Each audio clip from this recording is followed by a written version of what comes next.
Република Македонија веќе 2,5 години минува низ длабока политичка криза, со олеснувачката улога на Европската унија и на Соединетите Американски држави беше постигнат договорот од Пржино, во чија суштина беше организирање предвремени парламентарни избори во фери демократски услови и формирање влада на Република Македонија, што најпрво ќе се фокусира на итните реформски приоритети. Стои во писмото кое председателот на Република Македонија Ѓорѓе Иванов го испрати до членовите на Европскиот совет, председателот на Европскиот совет Доналд Туск, до генералниот секретар на НАТО Јенс Столтенберг и до двата стратегиски партнери на Република Македонија, до председателот на Соединетите Американски држави Доналд Трамп и до председателот на Република Турција Реџеп Тајип Ердоган во пресрет на состанокот на Европскиот совет. На 11 декември 2016 година се одржаа слободни фери демократски избори, кои беа поздравени од сите страни, но наместо излез од кризата и фокусирање на итните реформски приоритети, ние повторно се најдовме во длабока политичка криза, имено по изборите. 3 од 4 парламентарни партии на етничките албанци во Република Македонија, со 18 од вкупно 120 пратеници во собранието, под покровителство на премиерот на Република Албанија Еди Рама и неговиот министер за надворешни работи во Тирана,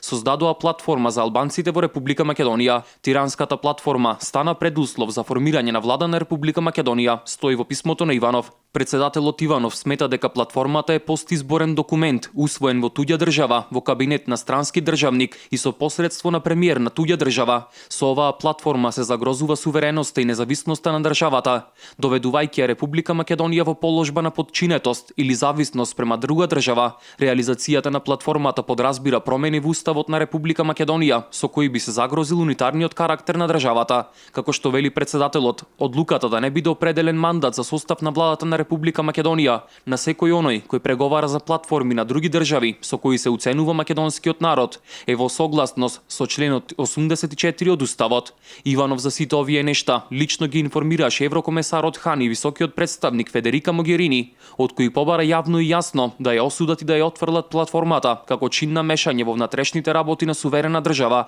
и како документ што дополнително не дестабилизира и изложува на внатрешно политички, меѓуетнички и можни геополитички влијанија. Сметам дека осудата и отфрлањето на овој документ е единствен начин за излез од безизлезната состојба во која се наоѓаме. Само на тој начин ќе ги постигнеме целите на договорот од Пржино, пред се итните реформски приоритети, политичката стабилизација, намалувањето на меѓупартиските и меѓуетничките тензии во Република Македонија и враќање на државата на патот кон европските и евроатлантските интеграции. Во тој контекст, барам со внимание да ја разгледате вистинската реалност со која сме соочени и да се заложите оваа штетна платформа да биде јавно отфрлена и осудена од страна на Европската унија и НАТО и нивните земји членки. Понатаму, очекувам да го осудите флагрантното мешање во внатрешните работи на Република Македонија од страна на 2 нејзини соседи, аспиранти за полноправно членство во Унијата, се вели во писмото на Иванов. Како председател на Република Македонија, земја долгогодишен кандидат за членство во Европската унија и НАТО, очекувам да се ангажирате и да ни помогнете, бидејќи иднината и перспективата на моите сограѓани